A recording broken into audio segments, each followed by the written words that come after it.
regular meeting of the Board of Trustees will be held today. Closed session will begin at 3 o'clock and open session at 5:30.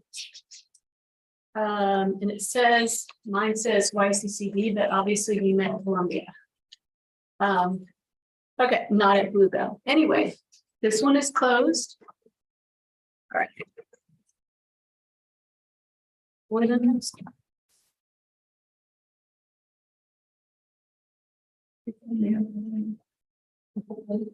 We are now calling to order the October 18th Board of Trustees regular meeting.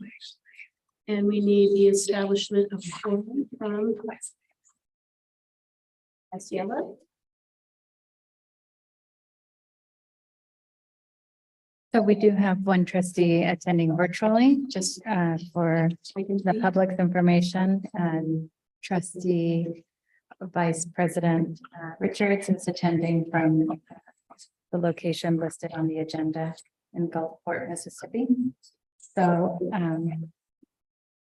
Vice President Richards, for you, if you can just confirm that you can hear us well and that you are able to hear the proceedings and that you're present. Yes, to all three. Thank you. Trustee Aguilar, Here. trustee Davis. Here. Trustee Garrett, Here. trustee Hinton, Here. trustee Nicolau. Here. And President Beggs. Here. Quorum is established. Thank you very much. With regard to 2.3. Vice President Richards is not participating under maybe 2449, correct? Correct. It's the old Brown Act rules where we identify the location. Which we've already covered. Correct. So let's move to 2.4 statements of conflict. Are there any statements of conflict? No. Are there any public comments regarding closed session items? I am seeing none and none online, I see. I don't see any raised hands on Zoom. Okay, so we are going to move into closed session. We'll be discussing 3.1, discipline dismissal release complaint. 3.2, conference with labor negotiators, employee organizations for CSEA. 3.3 is conference with labor negotiators and employee organizations for YFA. 3.4 is conference with labor negotiators, unrepresented employees, leadership team. 3.5 is conference with legal counsel, anticipated litigation. And 3.6 is conference with labor negotiators, unrepresented employees for executive team members. So we will now move. President Beggs, Yes. if I may, there's a raised hand by Vice President Richards. How do I get into the closed session? Do you all call me? I didn't have any information on that. I will text you these Zoom details. Thank you. Thought so. Thank you. Thank you. See you soon. Adjourn to closed session. Okay.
Welcome, everyone.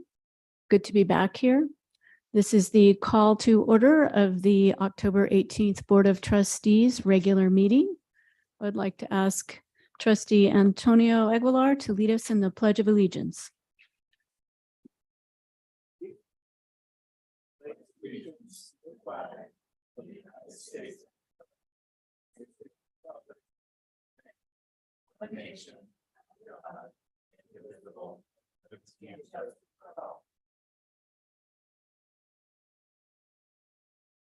Thank you very much.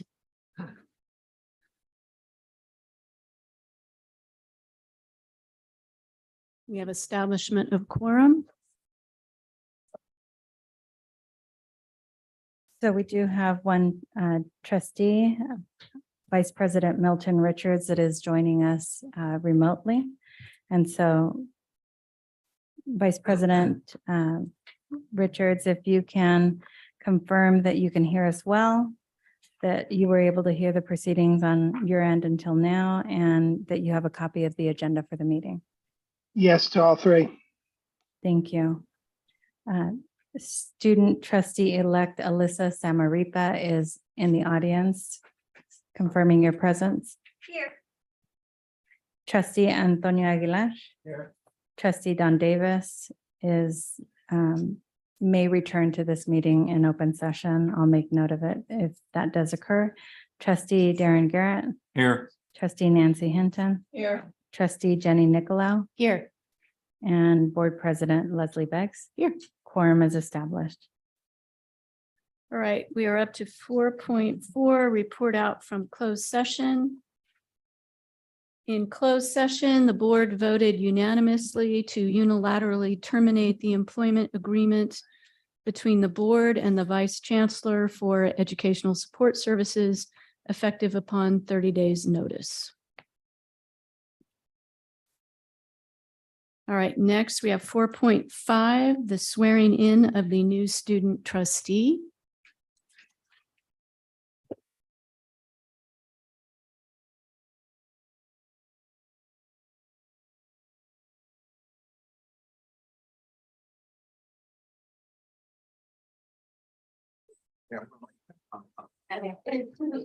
Okay.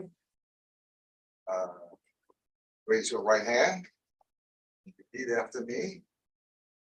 I Alyssa Samaripa, do solemnly swear do solemnly swear that I will support and defend that I will support and defend the Constitution of the United States the Constitution of the United States and the Constitution of the State of California and the Constitution of the State of California against all enemies, against all enemies, foreign and domestic, foreign and domestic, that I will bear true faith that I will bear true faith and allegiance and allegiance to the Constitution of the United States to the Constitution of the United States and the Constitution of the State of California, and the Constitution of the State of California, that I take this obligation freely that I take this obligation freely without any mental reservation without any mental reservation or purpose of evasion, or purpose of evasion, and that I will and that I will well and faithfully well and faithfully discharge the duties discharge the duties upon which I'm about to enter. upon which I'm about to enter. Thank you. I now officially declare you the student trustee of the Yosemite Community College District Board. Thank you. Congratulations.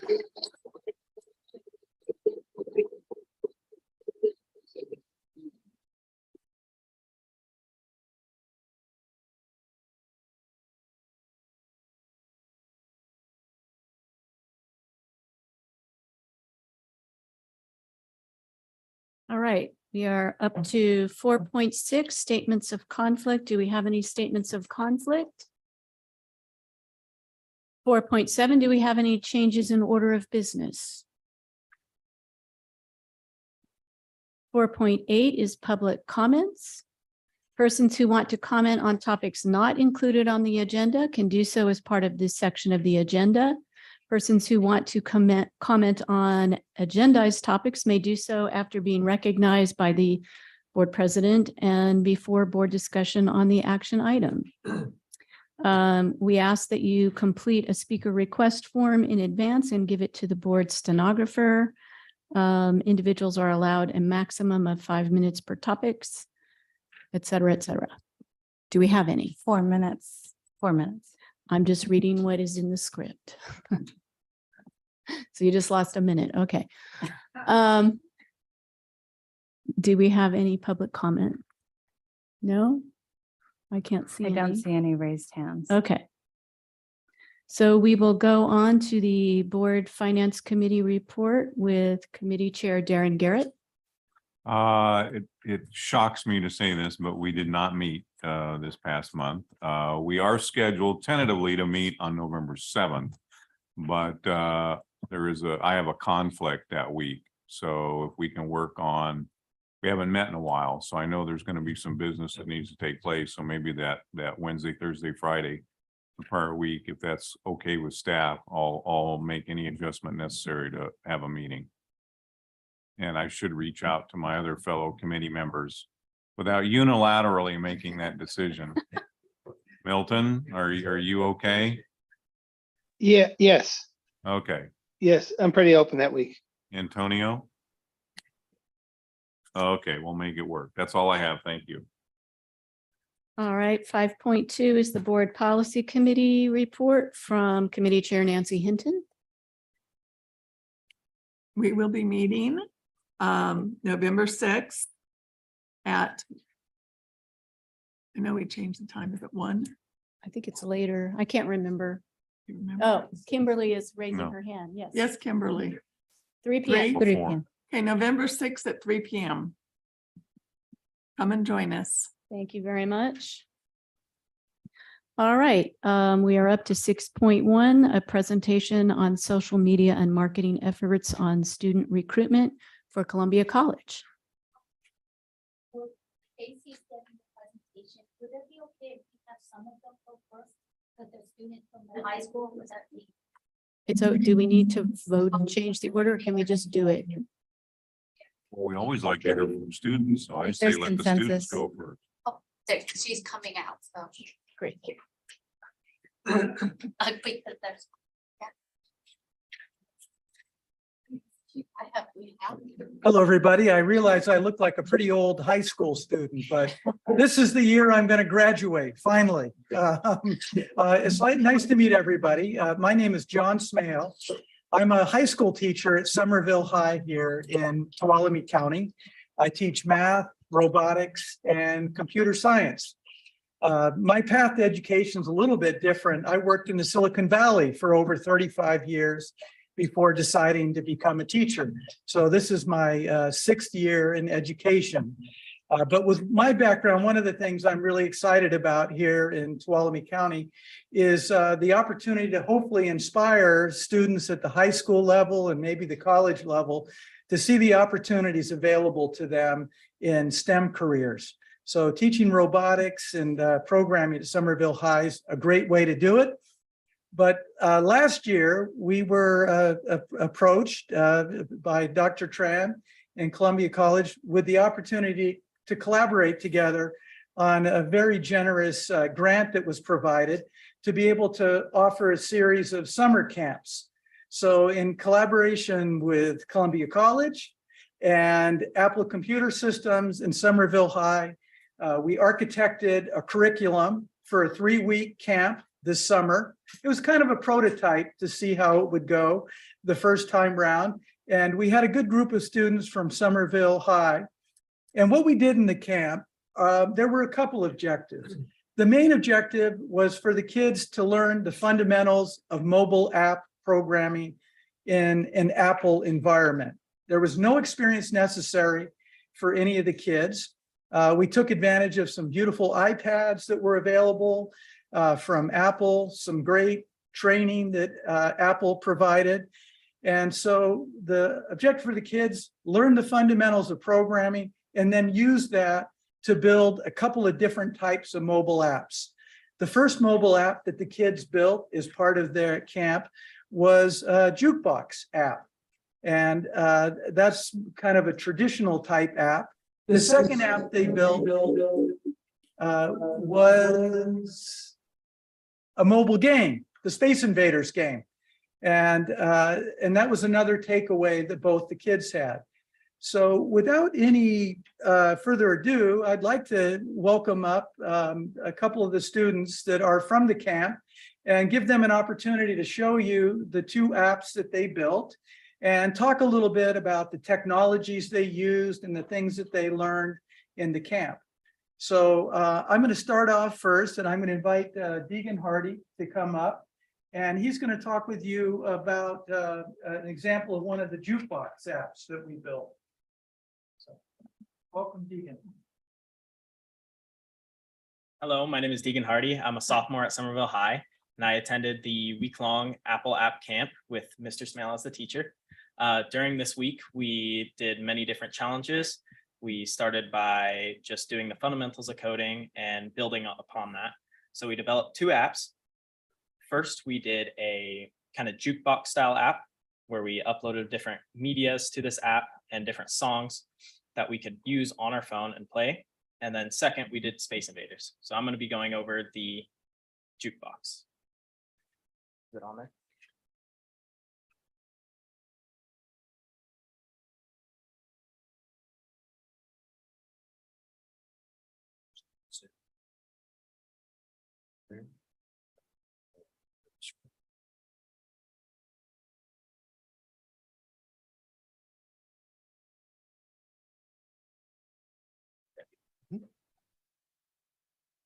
So this is what we developed, and as you can see, we have a couple of different selections, but just for one, we'll go to all songs. And as you can see, we have a drop down where you can select whichever song you would like. You can select it, and then there's stop buttons. You can navigate, you can shuffle through everything. So I thought this was a pretty cool, just kind of thing to do. If I can get this to play.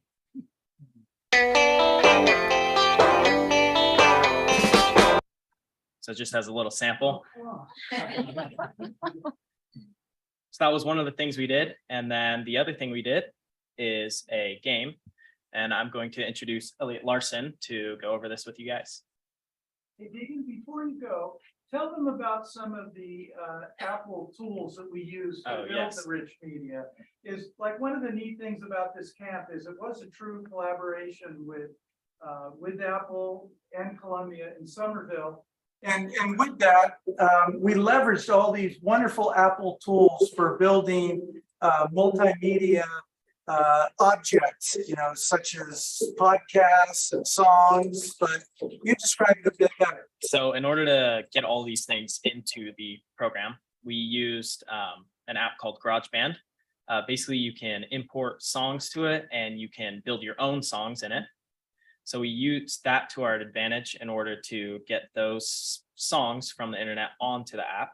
And then we also used a Clips app in order to develop some of the logos that you see, the big logo where it says the music machine, that was built, and we kind of designed some of that. So that was just some of the things we used during the Apple App Camp. Very cool. Hello, my name is Elliot Larson. I'm a freshman in Somerville High School, and today I'll be presenting the Space Invaders app. Oh, sorry. So you guys might be familiar with the game, a retro game. Pretty fun to play. There we go. Retro for some of us. I'm pretty young. Sorry to offend anybody, but yeah. So it seems like a pretty simple game, but there's all these interactive parts and fun things to do. So we were each able to make this by ourselves, and it's a fun way to make a game and also learn a lot of fundamentals of programming and computer science. So behind each of these levels of this game, there's multiple things like getting the cannon to shoot and making sure each of these aliens die. So when you get them, also dying when they hit you, but you're able to learn a lot of loops and different fundamentals of programming and having a lot of fun doing that. And the jukebox showed us a lot about how to take stuff and import it into code and to work off that. And Space Invaders is mainly built off just the code and making stuff like that. The one exception is ripping these sprites. So we found we were able to use sprites from the original game, and we found those, and then learning how to take those and importing them into the game and using those to our advantage there. So that's pretty much the game. And yeah. What's the coding language behind all this? So I don't think, oh, we can view code here if you want to go into depth there, but it's used a JavaScript base. So it's written in JavaScript, which is very useful in many computer science jobs and careers. So there's some of the code, just an overview of it.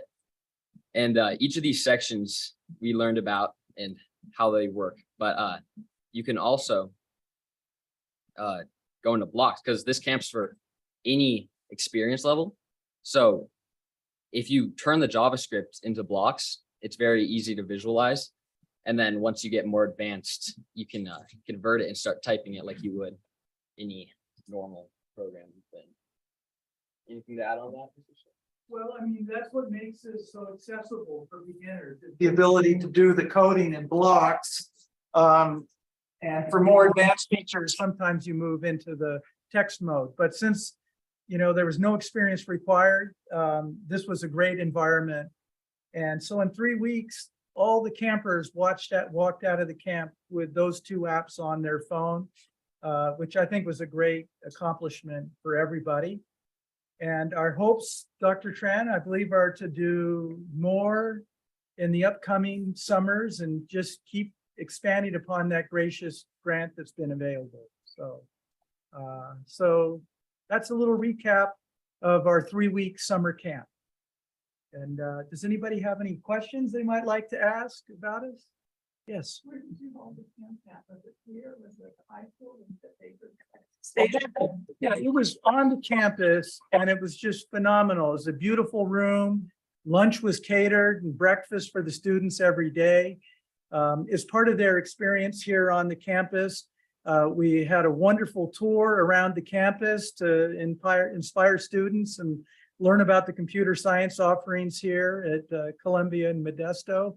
And that was all part of the grant, that they would have that exposure to the college setting, and everything was great. Casey was phenomenal every step, and Dr. Tran, very gracious in hosting us. So the facilities were phenomenal. Yeah, it's a beautiful campus. Yeah, okay. Thank you. All right, well, thank you very much. Thank you.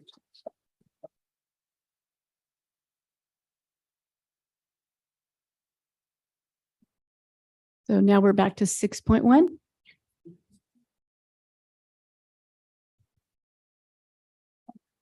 Yeah, but does the slide go on? Okay, thank you. It's okay. There's so many cameras, I'm nervous. Where do I look? Where do I look, everybody? Sorry.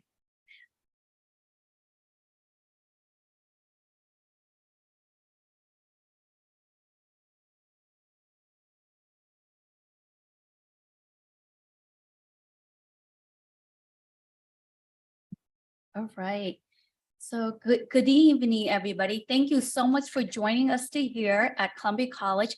And because we don't have a designated director of marketing, when I came to Columbia College, myself and my assistant Casey, and then Amy, so all together, we become the department for Columbia College. So, but we are doing great work and we're very proud of what we do. And tonight, I'd like to share some of the outreach, both social media and the normal general outreach because of our campus size.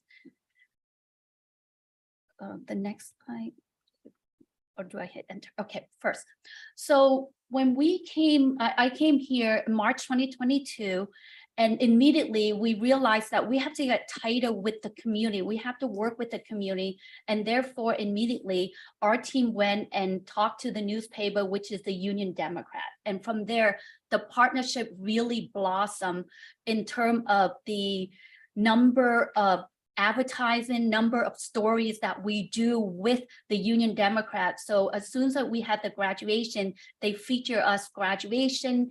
And then right now with the Apple presentation, you can see there a chance to create. So we have a very tight partnership with the paper. And with that, our reach is very high, 12,500 reader each day, 500 page view. And if you look at the variation of flyer, information, we take out pages. So you have that with the paper. It's always good to do advertisement, but also to do story to tell how we operate. And that has really helped us. Did I skip the first one with the social media? I think I did, which the main one. There we go. So our Facebook, we are active. Again, the SciO Canvas 2.9, folks that go to our Canvas site, 1.1. YouTube, we're building on video and then they link to it. Currently, we don't have the college LinkedIn page. We use my LinkedIn page. So my LinkedIn page with the 1,000 reach is how I communicate to the world about our colleges. And you can see some of the posting we have there. Anytime I have anything, I share on LinkedIn. And those that you can see the pictures. So people are very gravitate to a visual, and we have excellent designers that we reach. Interestingly, if you look at the number, right, we reach women 72.4 versus men only 27. However, when we look at the data of student who actually enrolled, it was even. So the male population involved as much as the female. So what's really telling us is more female are on social media, which I'm not surprised, right? So we'll always check us out. And then our reach, again, Facebook right now, because we don't have a designated director, we do have Molly, who was retired. She's helping us out with the post for Facebook and Instagram. And I do the LinkedIn, and we're building on for the YouTube. So that is our social media present. And then I go back to, you see the paper. And now what we have to do is that with a smaller canvas, you really have to be strategic in how you roll out your marketing campaign. Because with marketing, if you have the budget, you want to do everything.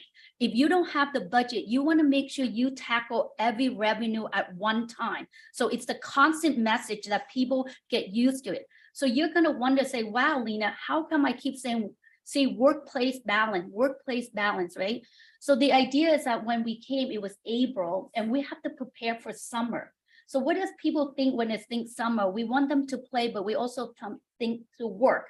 So therefore, we kept that message. So now moving forward, people are going to get to say, oh, there is Columbia College every summer. They're going to have this workplace balance, and I'm going to look forward to it, right?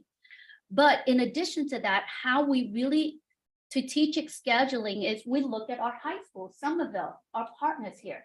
We finished the end of April. Pretty much May is the month that we have free. However, the high school is not out yet. They're not out until the second week of June. So what our team did is that we put all the courses that is general ed, things that high school student would gravitate toward after they get out, which is June 9th, 10th. And for May, we concentrated on the course that we need. And because of that, I'm very proud that our team able to achieve the highest enrollment in 12 years this summer for the summer program. So we know that when we're strategically building out our branding and consistent messages, it works for the college. So that's going to be our, work-play balance for the summer as we roll in.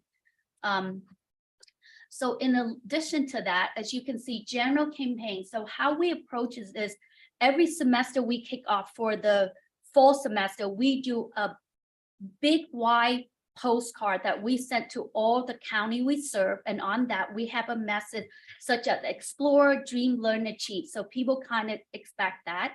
Right now, we're going to work on another big launch for the spring semester. And because of that, each semester we have most visibility. We do postcard around the poster around town. And we also do postcard individually to, my God, we must have done over 4,000 or 5,000 just the county that we serve for the fall. And because of that, we see our enrollment. Good news today, as of today, I think we're back. We're only 10 short of FTS. So I call it, we're back, everybody. So for pre-COVID-19, but Matt ran the number. So that's the one thing. So now, because of the idea that we also do radio, I don't know we can play, but right now, if you listen to our radio, we're promoting our community ed courses. And in that we say, hey, come with our community ed courses. If you like to teach, we have a place for you.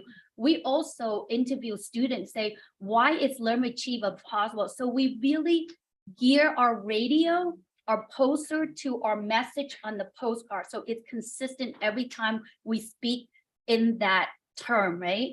And that's why we also did Free for Me, which I think is great. But what it really taught us is that now we don't have Free for Me at all, but we have the highest summer and we are making pre-COVID. So what it's really telling me is that our team at Columbia is doing the work we need.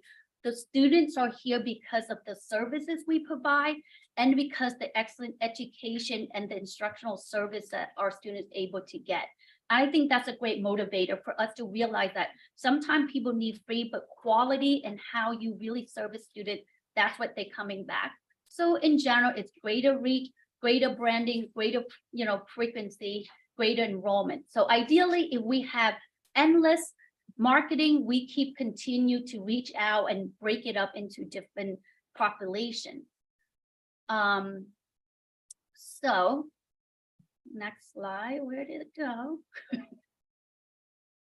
Okay, so because we're in the school that serve the community, we notice changes. So two big things we changed is I shared that we see a population shift, and we saw community say, hey, we want to be engaged. So when I came, we automatically had something go on, Native Voices. So we did that. We had La Fiesta. So community members coming to us and say, hey, these are the programs that we want to serve, and we honor our community and we build out these programs. So we really about community engagement, partnership, serving the community members.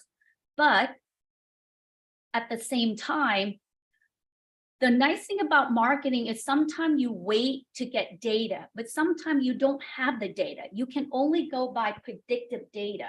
And I could tell you the predictive data for me was when I came here, I start going to the shopping center. I would go to Safeway. I would go to Walmart. I would go to different establishments, and I saw a population shift of bilingual Spanish. If I sit and wait because we don't have county collecting the data, we might be behind the trend. So I went ahead and with my team and say, let's do a bilingual Spanish communication so that the population understand that we're here to serve and we're here because we speak the language. And that's why we did the Free for Me in Spanish for our population. We also team up with our community member as well. In addition to that, the paper was graciously say, Lena, your school has been a great partner. Why don't you do an editorial? Obviously, we can say come to Columbia College, but we wrote in there why you should choose community college. And then they see, oh, it's written by or it's contributed by Columbia College. And that gives you the credibility to say, you know what? The school serve the community, not only advertise to the community. So as of this, it's all great. So things are going great, but the greater news came, and I apologize, Columbia, this is a surprise for everybody. It only came as of this morning. So only Marcus and Don knew, because I didn't want to, surprise him, but everybody, to say the least, what we do makes a big difference, and we have been recognized nationally. Yeah, so, oh no, stinger. So everybody, I was contacted by Niche this morning. It is an organization that does ranking of all the community colleges throughout the United States. So we are ranked number 28 in best community colleges in California, there's like 118, 100, however, but we're 28, right? So top 30. In addition to that, we have the 34 out of 140 culinary art. That's all culinary art throughout the United States, everybody, right? Yes. I know, I didn't want to scare Mark, I'm like, I have to, I wanted to save it. None of my team really know. So this also surprised her. And then also, we are 129 out of 922 of all the community college. So everybody, honestly, this work cannot be done without you in it. And how did they do the ranking? They went and they took all the student testimonial. And this is what the students say about our campus. The college is a hidden gem, beautiful mountain. It's spread out. Professors here are top notch. They really care about their students. The facilities, as you heard from John, and state of the art, right? The science, the campus, the teacher. We get a lot of resources, financial aid, free tutoring, food. I like that Columbia allowed me the greatest chance to succeed outside graduation. Right up the bat, they get dedicated counselor who care about the ed plan, help the degree goal. They have such a great experience. And out of the 180, all ranked 5 out of 5. So this is how they take it to say, this is why you match up.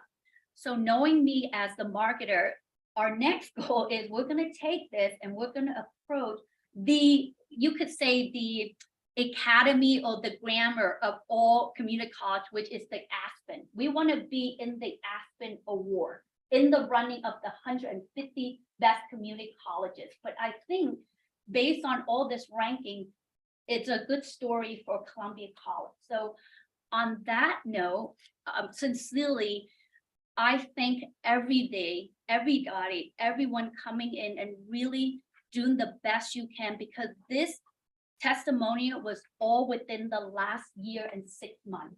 It wasn't like 5 years ago, because they do annually. So I think we came out with post-COVID very strong, and truly it was a teamwork. And I'm just so happy, glow, and really get the goosebumps. But thank you so much, and we should be very proud of ourselves, everybody. Thank you, and that's my presentation. Any question? Congratulations. Yeah. Yeah. It's great. Thank you. Thank you so much. All right, we are up to the association reports. The first is Student Senate activity reports with ASCC President Alexander Jukes.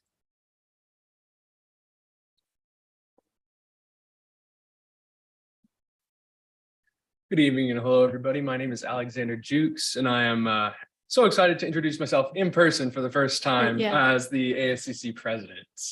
And we have been very busy since the last meeting where Ashley gave our report. So the college hosted our biggest claim jumper day to date, with 750 potential students being ushered from department to department around our beautiful campus for various presentations, activities, and demonstrations. We then ended the day with a wonderful lunch where there was tabling for clubs and resources on campus. And we would like to thank Dr. Dawn Davis and Chancellor Young for attending that event. Thank you very much. Student involvement has also increased on campus and is reflected with the number of clubs that we have on campus.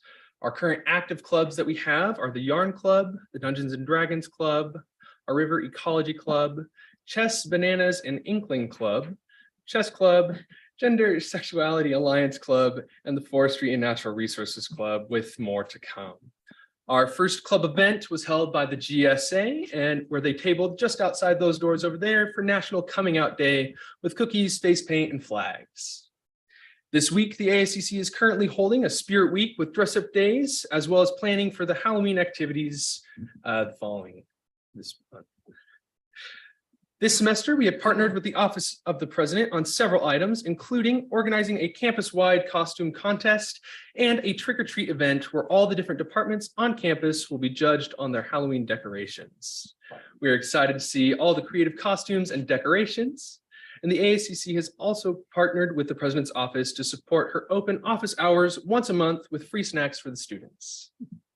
We're happy to report about our continued partnership with ATCA to stock our on-campus pantry, as well as the success of our connected pantry pop-up event, which we held today and we're going to hold tomorrow. As well as the success of our, rereading stuff. For those of you who don't know what this event is, it is held on the day that we get our food delivery from ATCA and the day after, with the intent of providing students with food that is fresh. We have also gotten great student feedback regarding our Student Center Kitchen Stocking Project, which launched in the spring of 2023. And the AACC has set an intentional budget to help keep the Student Center's kitchen stocked with a variety of snacks and different drinks. Thank you all very much for having me today, and I look forward to giving you my report next month. I'm also happy to answer any questions. Any questions? No? Thank you very much. Great to meet you in person. Thank you. Yeah, thank you. Okay, next up is ASMJC President Ruth Perez Gamboa. Hello again. Good evening, Board of Trustees and Chancellor Young.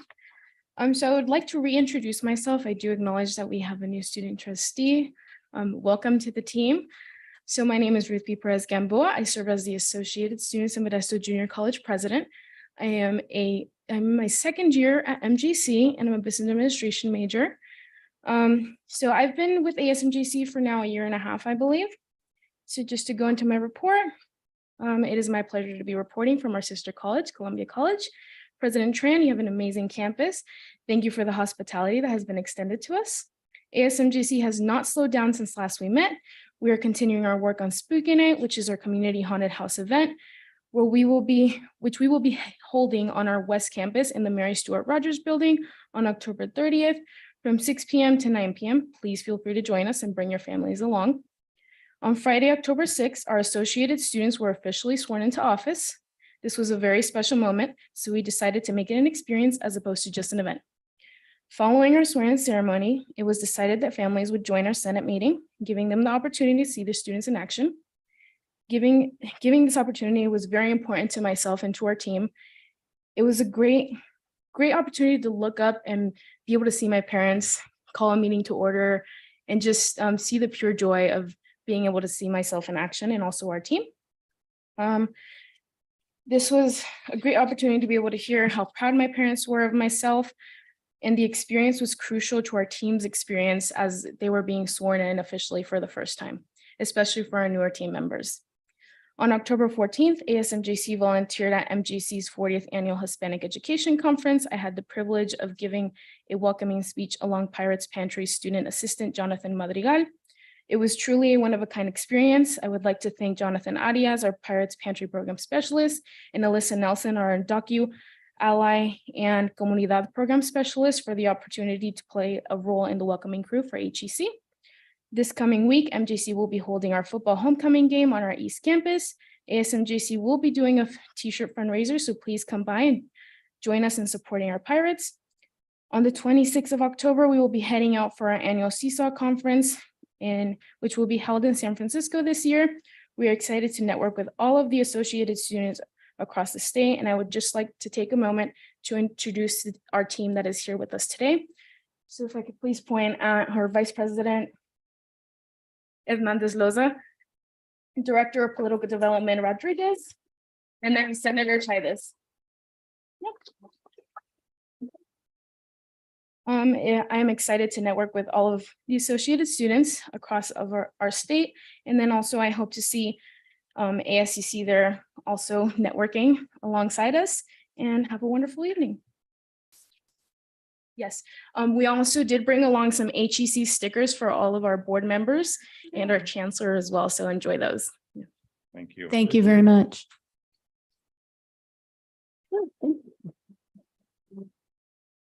Next up, we have CSEA President Patrick Krebs.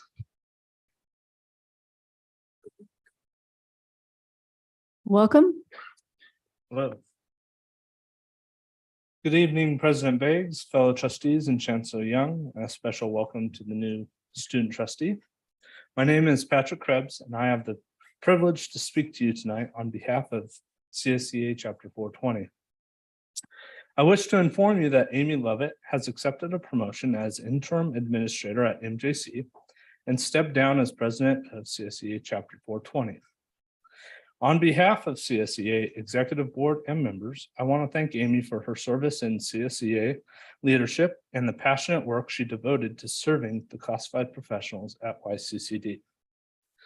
CSEA wishes her well in her new role. With this news, I have stepped into the role of president of CSEA 420 through the remainder of the calendar year. I look forward to representing our amazing classified professionals in this role.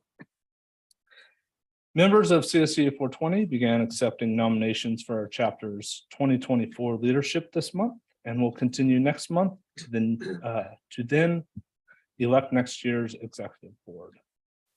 I am happy to report that after what seems like a long 10 months at the negotiation table, the district and CSEA signed a tentative agreement just this last week. We have made a lot of progress since my last board report, so I'm happy to be much more positive at this meeting. That concludes my report tonight. Congratulations, President Tran, on Columbia's news. And yeah, thank you. Thank you very much. Thank you. Have a good night. So next up, we have Columbia College. I think I'm going to have our faculty liaison give two reports together. So let me do the first Columbia College Academic Senate report with President Marcus Wisenant. I always want to say wise, which isn't bad. No, I'll accept that compliment, actually. Good evening, trustees, President Beggs, and Chancellor Young. Welcome, welcome, welcome, welcome up here. Thanks for driving up the hill. It's we love to show this place off.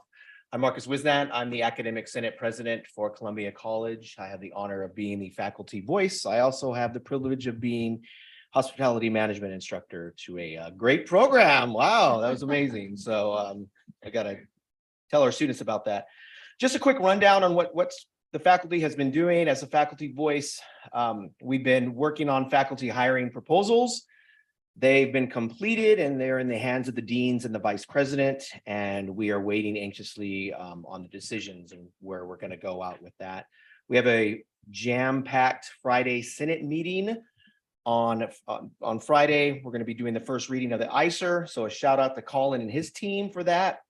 Second reading of the Educational Master Plan, so a shout out to Mike and his team for that as well.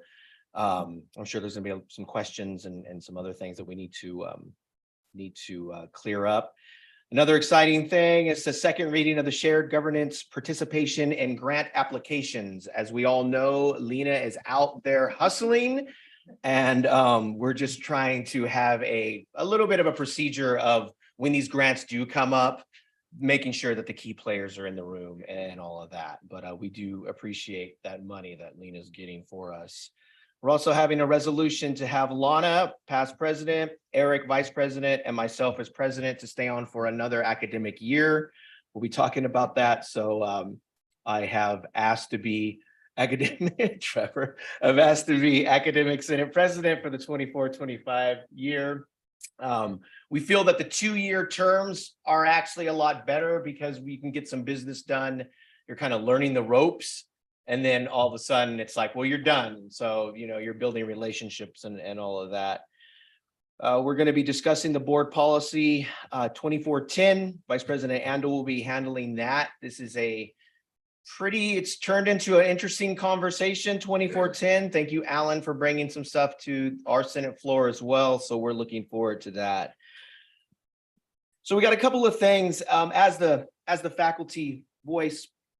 We're kind of in a situation right now when we're talking about reassigned time for faculty. And I know that everybody kind of cringes when we talk about reassigned time and all that, but the faculty are voicing that it's time to have some serious talk about Columbia College faculty reassigned time. And we really want the cabinet to work with the president. Maybe we can get some board support on that as well. We're stretched thin up here as always. And You have a handful of faculty members that are the same faculty members that continually keep doing the same thing. And we'd like to really talk about some reassigned time, some real reassigned time on that. And speaking of being stretched thin, the faculty would also like to give a shout out to our hard-working classified staff that we stand behind and that we love. So thank you, classified. Faculty understands that you guys are stretched thin as well. Speaking of that, Claim Jumper Day was amazing. It's awesome. Courtney and her team, thank you for showing this place off. And another thing, on a final note, faculty has also expressed the concerns with the 2 additional holidays not being added to our academic calendar. I think these are some concrete conversations that we need to have happen.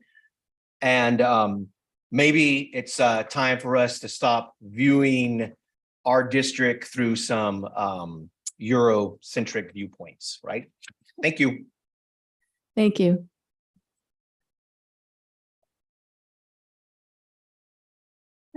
Okay, so I know that our faculty liaison is going to give President Giselle Flores report, right? And then you can go into your own report or vice versa, you choose. Thank you. I'll give the report from MJC Senate President Giselle Flores first. Her message follows. Good evening, trustees and Chancellor Young. I send my regrets for not being able to make it to this beautiful campus of Columbia College for this month's board meeting. We've had a busy month in the Senate and have passed our first 2 resolutions of the semester for second reads.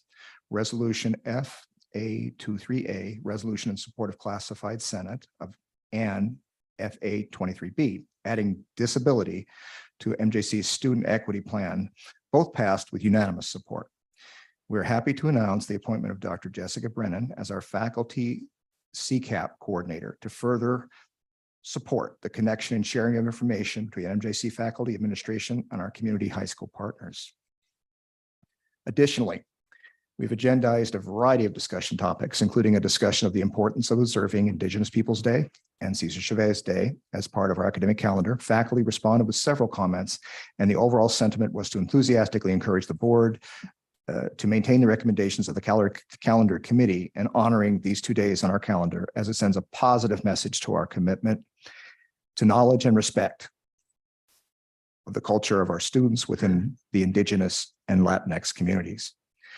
Further future agendas include review of our ICER and updated program review documents, as well as a conversation on artificial intelligence.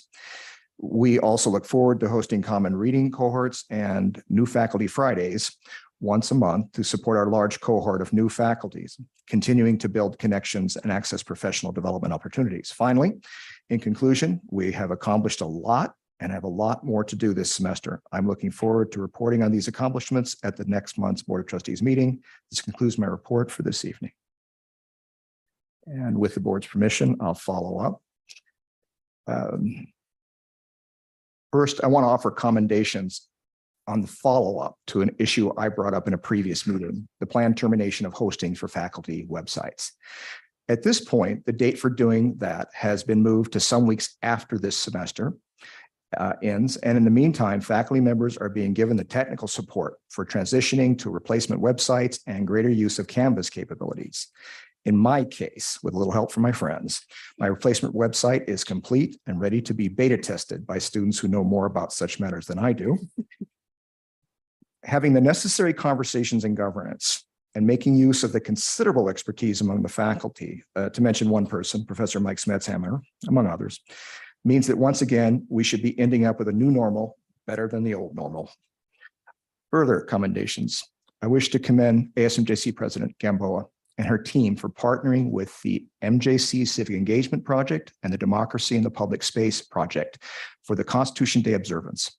Professor Steve Miller spoke on the future of voting rights in America. Thanks in large part to the contributions of ASMJC, it was one of the better Constitution Day programs in memory, and we've had some very good ones. Alluding to something that President Flores said, I am pleased to observe the large cohort of new faculty members are adding a additional dynamic energy to the teaching at MJC. The two new additions to my own department are cases in point.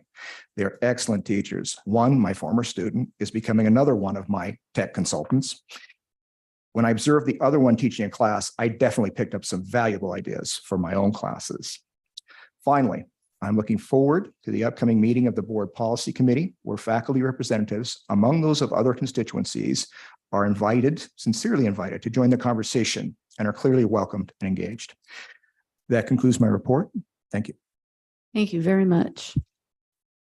All right, next up we have Kelly Thomas, I believe, speaking for Jillian Daly for LTAC.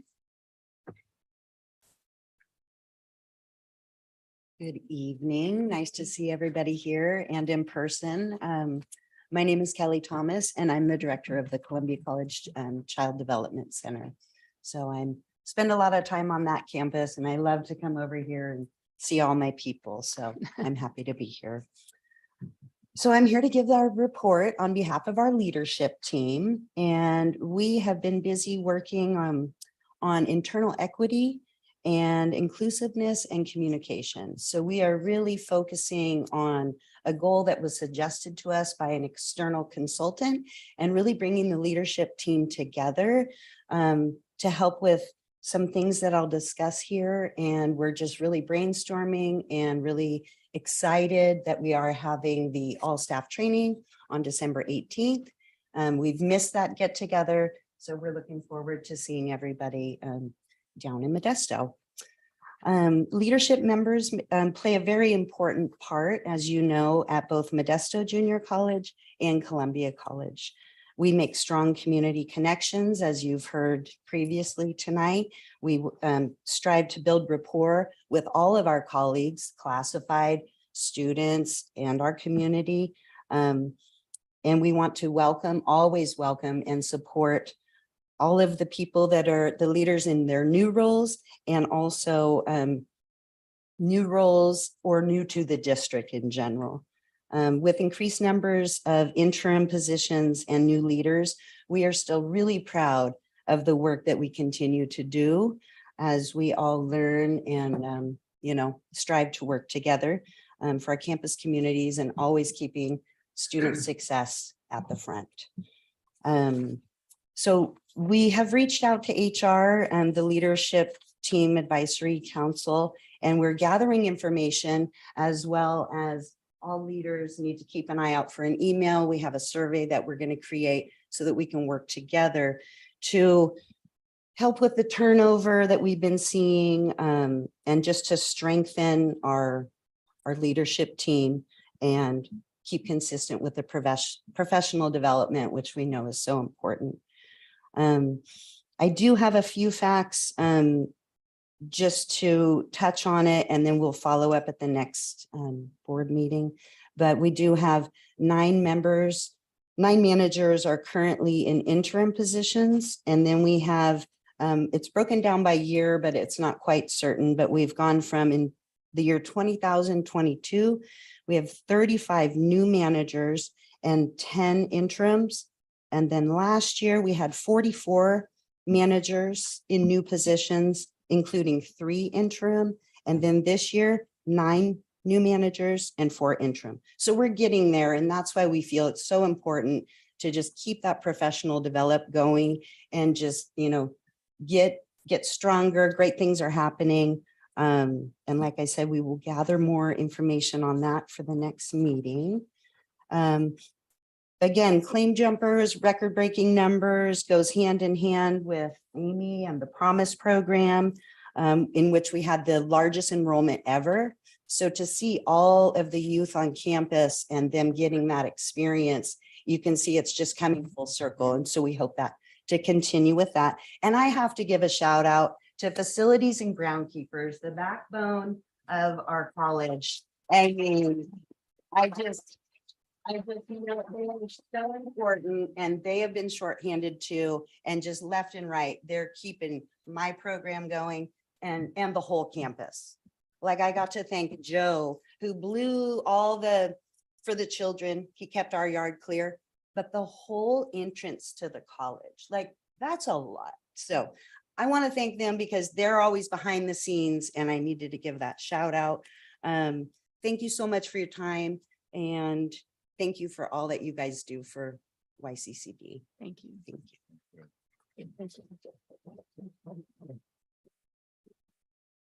All right, next up for YFA, we have YFA President Brian Green.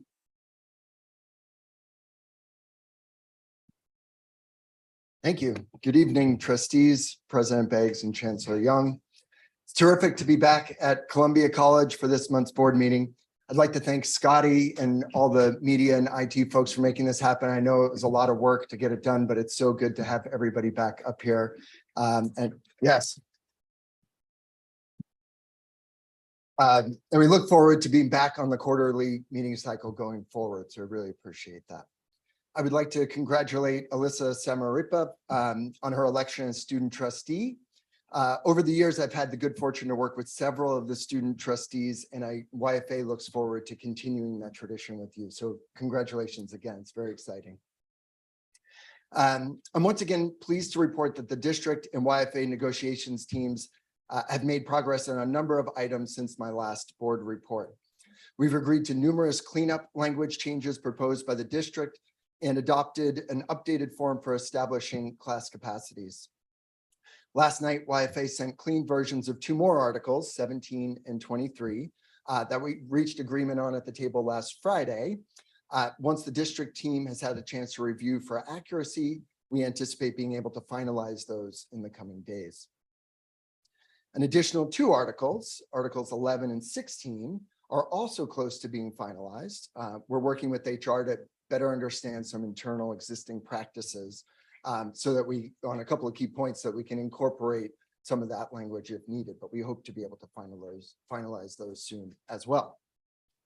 In short, that leaves us with just a handful of remaining articles from YFA's reopener to work through. This morning, I had the pleasure of working with the college's distance education coordinators, both of them, on YFA's proposed changes to Article 37 related to online education, and which we will present to the district before our next session. Articles 4 and 14, workload and compensation, continue to be areas where we're making incremental progress. We know that the district team was seeking input from the board earlier tonight in closed session with regard to equal pay for equal work or parity. And we look forward to receiving an updated proposal on Article 14 so we can finalize that and work towards a final agreement on that as well. I know that the district has several additional articles in its reopener, and we're looking forward to receiving those proposals in the not too distant future so we can stay on track to finalizing those. Thank you again for your time here at Columbia. Thank you for making the trek up, and have a nice evening. Thank you.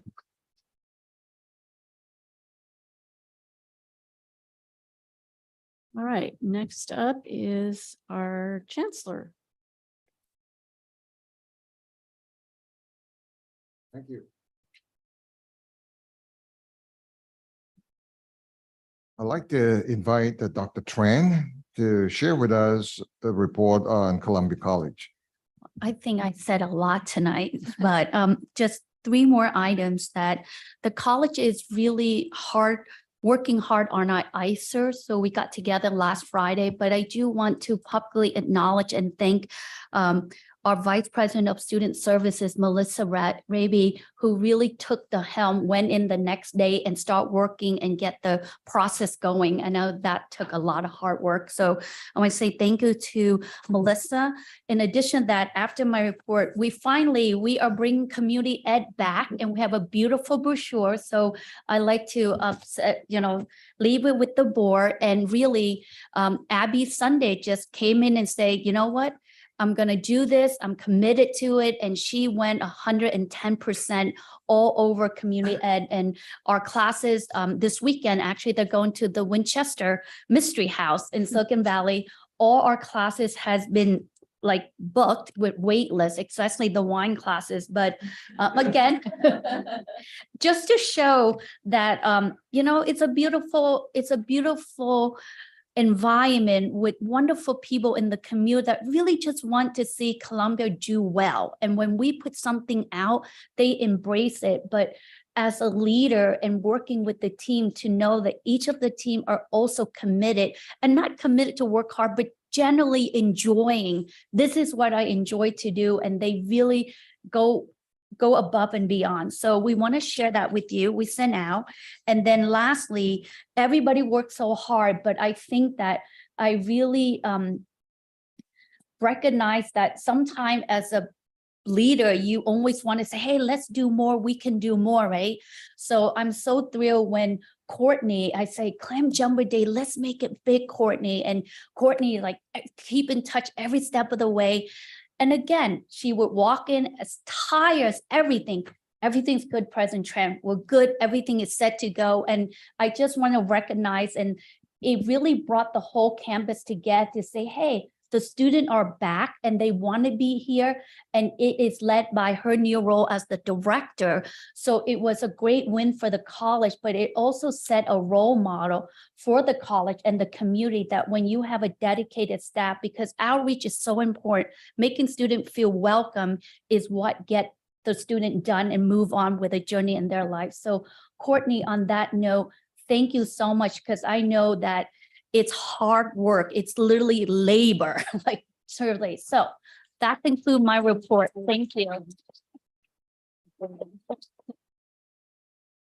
Thank you. Dr. Red Wing, the president from MJC, is away attending a conference. So my next item is the MJC Presidential Search Update. I'm very happy to report that the first level committee has been constituted with representatives from the different constituencies and the community at large. Also, the second level interviewing committee has been put together pending confirmation from invited guests from our four-year partner institution, namely Stan State and UC Merced. Next, there was a higher education delegation from Colombia, South America, that came and visited MJC and Columbia College. They came, it happened to be Clam Jumpers Day. They were so thrilled to see so many people on campus, very, very excited. And I'm glad to report that out of that visit, it looks like Columbia College will be getting a student from Colombia, right? So thank you for the welcome that the college roll out to the delegation. Next, down the hill in Modesto at the West Campus, very recently, we had the new electronic marquees being put up at the West Campus. There are two of them, one right at the corner of Blue Gum and Carpenter, and the other one at the back of the campus, somewhat visible from the freeway. So now we do have electronic signboards to message the community. I know some employees have been concerned about active shooter, and question had been asked, how do we lock our doors in a hurry should there be an emergency? Oh, I'm glad to report that campus safety has been reviewing a very quick installation of a device that is rather inexpensive that could be affixed to your doors so that you, the instructors or the staff or the students who are inside, in case of an emergency, could immediately go to the door, flip the device, and the door will be locked, right? So that is taking place. And so expect to see some of the kits being installed at Columbia College very, very soon. and then it will follow suit down at MJC.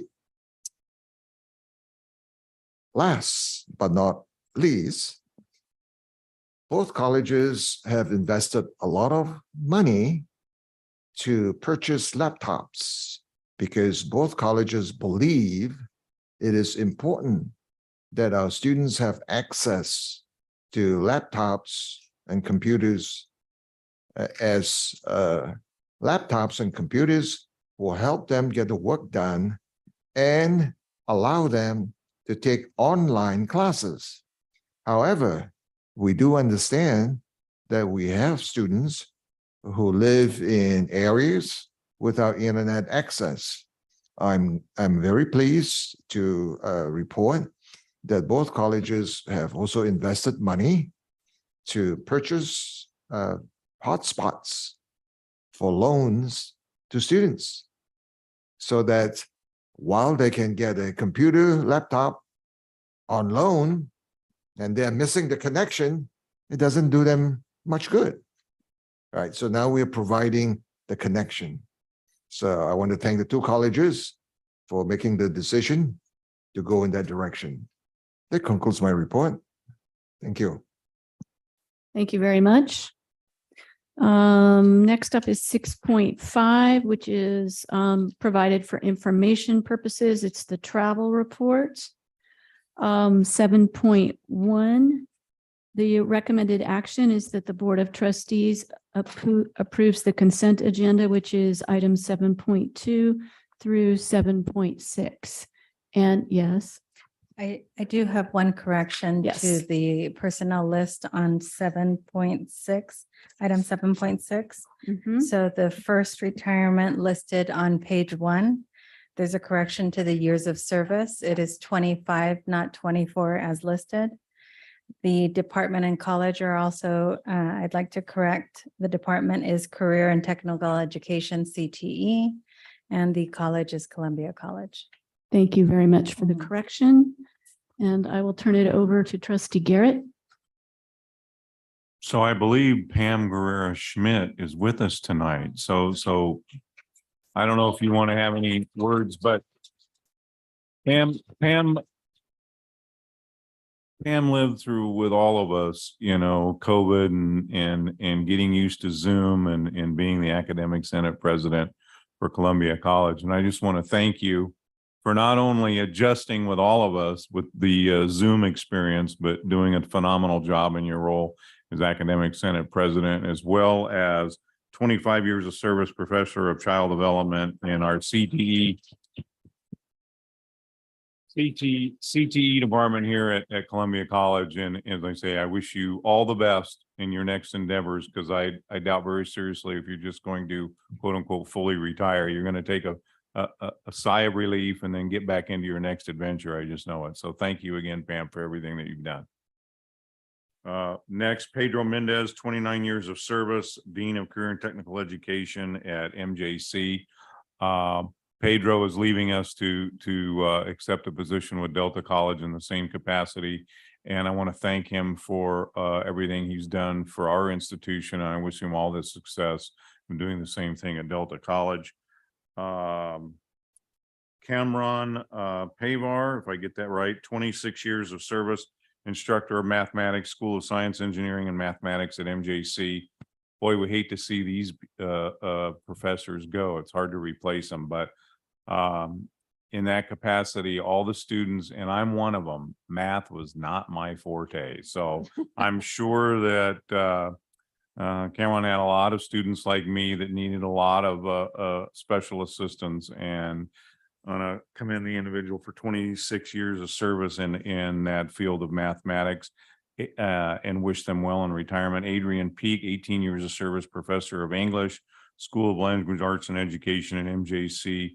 Adrian, thank you again for you know, again, English was a struggle, but we all get through it, right? And I'm sure Leslie can relate to students like me. But I want to thank Adrian for everything, your years of service to the institution and our students. And finally, Yolande Peterson, 9 years of service, again, professor of mathematics, School of Science and Engineering and Mathematics at MJC. Hope we got some people lined up to replace these people because they're hard to come by. And again, I want to thank them for their years of service and commitment to our students. So that's all I have. Thank you very much. Thank you very much.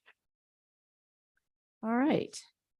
So I need a So moved. motion and a second, and we have to do roll call because trustee Second. Richards is on. I second the motion. Okay.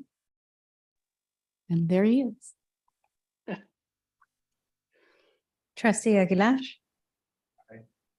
Trustee Garrett, Aye. trustee Hinton, Aye. trustee Nicolau. Aye. Vice President Richards Yes. and President Beggs. Yes. The motion is unanimous. Motion carries. Thank you. All right, next up is 8.1. CCAP agreements. The recommended action is that the Board of Trustees approves the College and Careers Access Pathways Partnership Agreements for Modesto Junior College attached to the agenda. And since this is my alma mater, Hart Ransom School District, I make a motion to approve the recommended action. All right, Would you like to open for public comment? do we have any public comment? I could say that I homeschooled through Hart Ransom Charter School. There you go. There's no one online with a raised hand Okay, and no one coming to the podium. all right. We need to do roll call vote again, so I'll let you take over. Trustee Garrett, Yes. trustee Hinton, Yes. trustee Nicolau. Yes. Vice President Richards, Yes. President Beggs, Yes, trustee Aguilar. Motion carries. thank you. All right, we are up to 8.2. The recommended action is that the Board of Trustees adopts YCCD Resolution number 2324.04, authorizing continued funding application to the California Department of Education as attached to this agenda.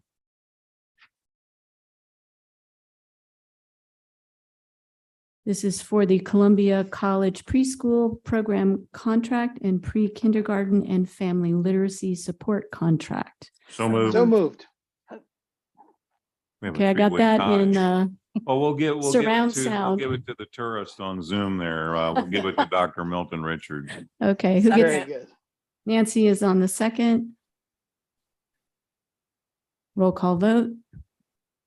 Trustee Hinton, Yes. trustee Nicolau. Yes. Vice President Richards, Yes. President Beggs, Aye. trustee Aguilar, and trustee Garrett. Yes. Motion carries. Thank you. Next up is a discussion item on the Brown Act and continuation of Zoom meetings. Oh, I like this. The recommended action is that the Board of Trustees provide direction to staff. Trustees requested an item to discuss Brown Act AB 2449 and the continuation or discontinuation of Zoom meetings. We had an issue under 2449 where I guess the system went down. Yes? So just for some background, at the last scheduled Board Finance Committee meeting, That's what I the was talking Zoom, about. yeah, the Zoom link that was to be used for the meeting did not work. And so that left the committee without the ability to hold a meeting. Under the because- law. Because it would be a violation of Brown Act. And so Um, the trustees were concerned because they were all in the room, but couldn't Right. move forward with the meeting. It would have to be rescheduled. Can I ask our attorney to give a little background? And then Nancy had a question also, I think, or a comment. Question?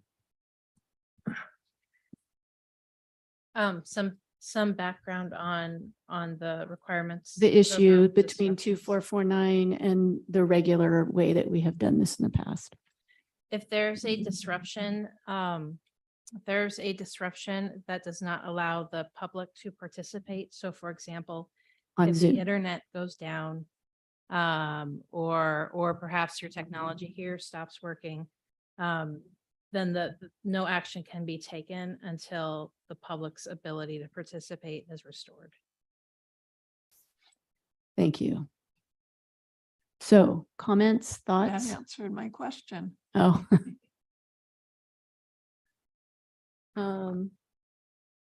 Well, I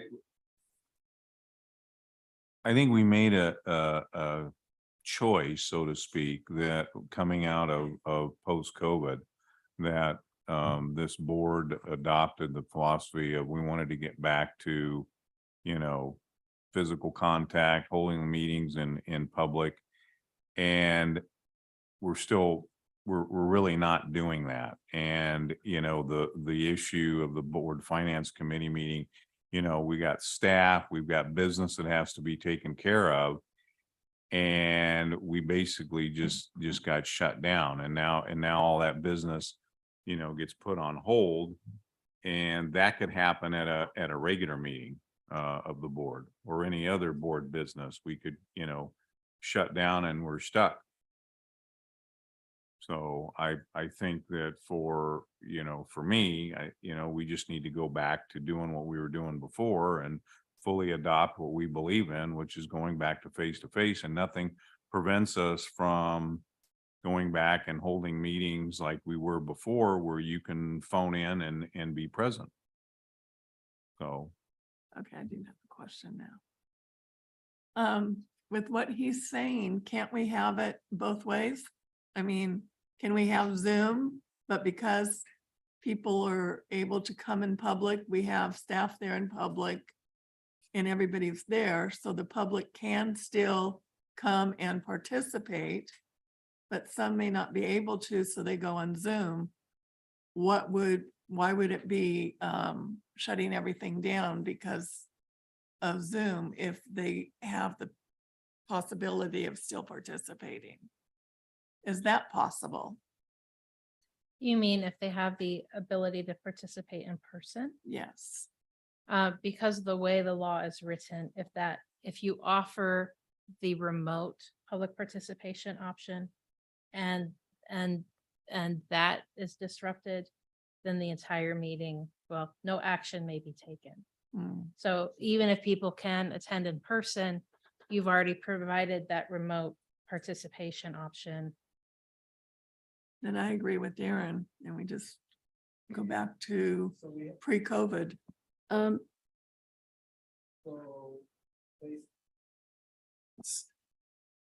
me see if I get this correct. So we have to have one or the other? Is that basically the way it is? If we have it this way, we have to be shut down like we were last time. But we can refer back to the old way? You could go back to just using the old rules, like I believe actually Milt Richards is using the old rules today. So the address is in the agenda. So we could- The agenda Okay, gets okay. posted at that location. Then, I mean, I agree. I think we should go back to the old rules. I mean, Let me just say the one thing that's on the other side. If somebody is ill and still wants to participate but can't come in person, they have to, under the old rules, they still have to put their address. So if somebody has a broken leg and they're home and they want to participate, my understanding is they still have to post on their house so that it's listed in the agenda so that somebody can come into their home. And that's why we went with 2449, because Yes. it gave us, that way you're not disenfranchising all the people who voted for the trustee, because now they can't participate unless they're willing to post their personal address where they're sick and and you their know leg what? is up in a cast. I understand that. And that's something that we have to weigh in against being shut down and not being able to do any business with the district. Yeah. I mean, it's just, I mean, to me, I know we're going to sacrifice certain things, but the way we have it now, we sacrifice everything. We Yeah. couldn't do anything. We were sitting there yet, Right. I would And like, we had not just us, though, we had the whole team there. Right. That, Right. right. No, I agree. I'm just saying that's the other Well, side of yeah. it, and there's always been that risk. I'd like to propose that we write a letter to our legislators and say 2449 has this really big problem, or, you know, and just because we never do that, we never write and say, you know, we would like to have our people be able to participate. So I agree with Darren, but I also think we should say that this isn't well thought out the way they're I doing believe this. there are some proposed legislation at the state level that are addressing that very issue, changing the Brown Act, but it hasn't. I don't know, you know, it hasn't got to the governor's desk or come out of committee yet or had a floor vote, but it is in the works. Because a lot of trustees are older Maybe- and sometimes they're in ill health, but they're still very involved. well, we'll do that, and we'll, in the meantime, we'll go back to the old rules so we can actually do the business of the district, and then we'll write the letter and see. if And, we can- yeah, and not be at the mercy of the technology, which in my experience, almost always fails. Are we taking a vote on this item or just a discussion? I No. think we need to vote Need to whether we vote. stay with AB 2449 or we go back to the old rules for now. Is that correct?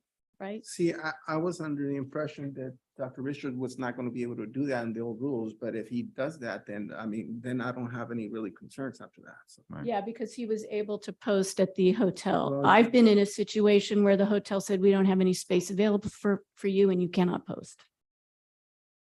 No, I mean, that's situations that we're I gonna. think if you're half the world away and you want to participate and a constituent wants to pay for an airline ticket and show up at Eurodel, but you're still able to participate.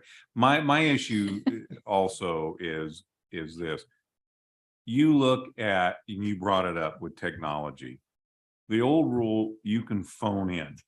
Okay, so if you're a trustee and you're sick and maybe you don't have the quote unquote technology, and Pam, you know, in Zoom, we found out who had good internet, who didn't have good internet. That's right. This provides a phone to be used, and we're not, I mean, let's just say it, we have become, I'm seeing more and more of it, we're becoming an ageist society where technology, we're moving all towards technology. And for the older generation, I'll throw myself in that. If you're not tech savvy and you don't have the technology, you're getting shut out of a lot of stuff. And I think the simpler we make it for people to participate, even our trustees, I think the better off we are. So. All right. So do we need a motion? I'll make a motion. I'll second it. What's Yeah. the motion? Well, the motion is to go back to the I forgot it. That's what I thought. pre-COVID meeting requirements for participation. Is that clear enough for staff? All right, that's my motion. I'll second. I'd like to make a comment after the vote's taken. Not before? Nope. Okay. I have a question before. How many meetings can a person do under this if we go to the old way? Used to be you could just do them, but now they have is it a qualification on this or is it a qualification on the other one? There was for 2449. I think it was like 2 a year. I don't think know what it is. 2449 It was had. 3 based uh, upon our meeting schedule, right? Because we meet 12 months out of the year, it was 3 meetings And what under about this AB one? 2449. I don't think there's a There's limit no- under the. there's no- I don't think there is. a No, limit. there's no limitation on the old way of doing business Okay, Unless they change. unless they change. okay. All right. Okay. All right. Roll call vote. Trustee Nicolau? Wow. I'm gonna go yes, but I would like to make a comment at the conclusion of the. Thank you. Okay. Vice President Richards, No. President Beggs, No. Trustee Aguilar, Yes. Trustee Garrett, Yes. and Trustee Hinton. Yes, The vote is 4 in favor, 2 opposed, motion carries. This was a hard one for me. What I would like to ask is anytime the Brown Act is updated, that we resurface this to the agenda and have an open discussion if we're following the right protocol at the right time. I really appreciate the ability, especially in the case of tonight, that folks can call in. I do appreciate your comments, Trustee Garrett.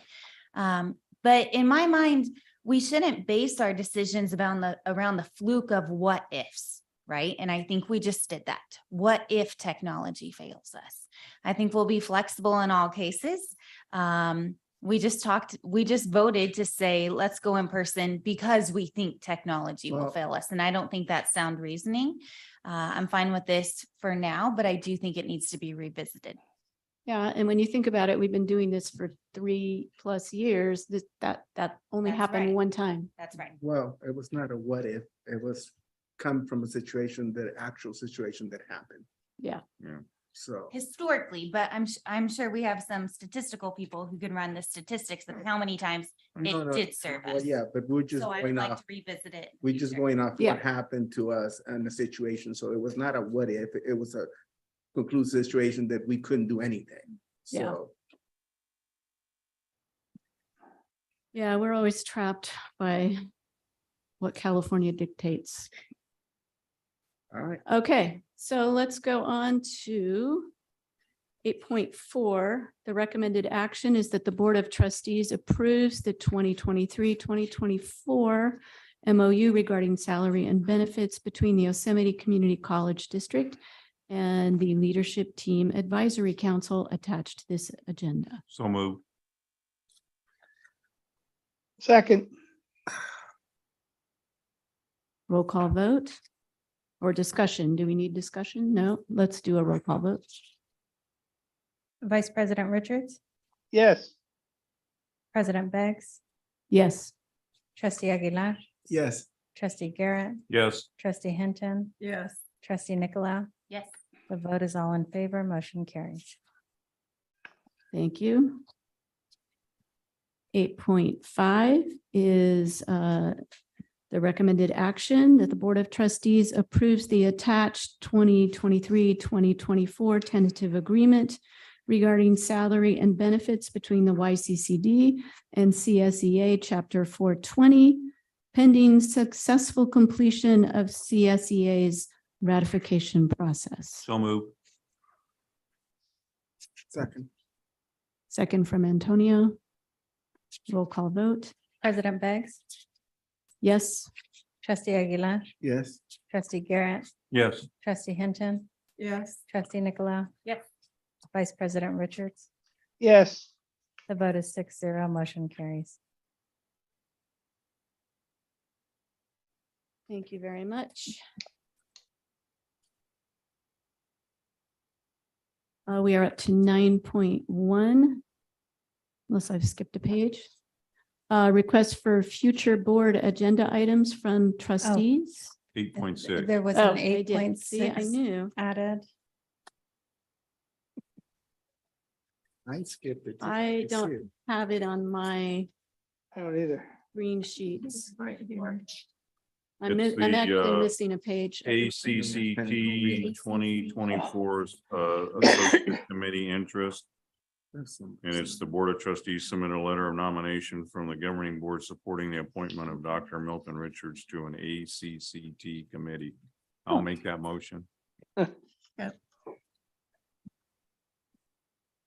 All right. I don't So think we need trust- discussion. We nominate Milt for a lot of things. Especially when he's not here. Yeah. That's what happens. So All I right, roll Trustee call. Garrett and Trustee Hinton is my second. Is that? Yep. correct? Yep. Thank you. Trustee Aguilar, Yes. Trustee Garrett, Yes. Trustee Hinton, Yes. Trustee Nicolau, Yes. Vice President Richards, Yes. President Beggs. Yes, The vote is 6-0. Motion carries. thank you. All right. Now we're up to request for future board agenda items. I have one. Yes. No, you I would can't be really, taken off the committee. yeah. I, you're a good one. I was wondering if, and we may already have this information, but I would really like a breakdown of where all our students come from in the county. Like, I'd like to know what percent is from Turlock, what percent is from Riverbank, what percent is from Modesto.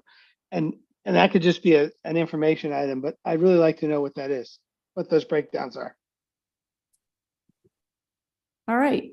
Confirming just for both colleges, not just MJC. Yes. Thank you. Anybody else have an eye? I like that. I would like to see that, maybe by districts too. Mhm. What was that? I didn't catch that. By trustee district. By trustee yeah, district. Yeah. That would be hard. The lines are really squiggly.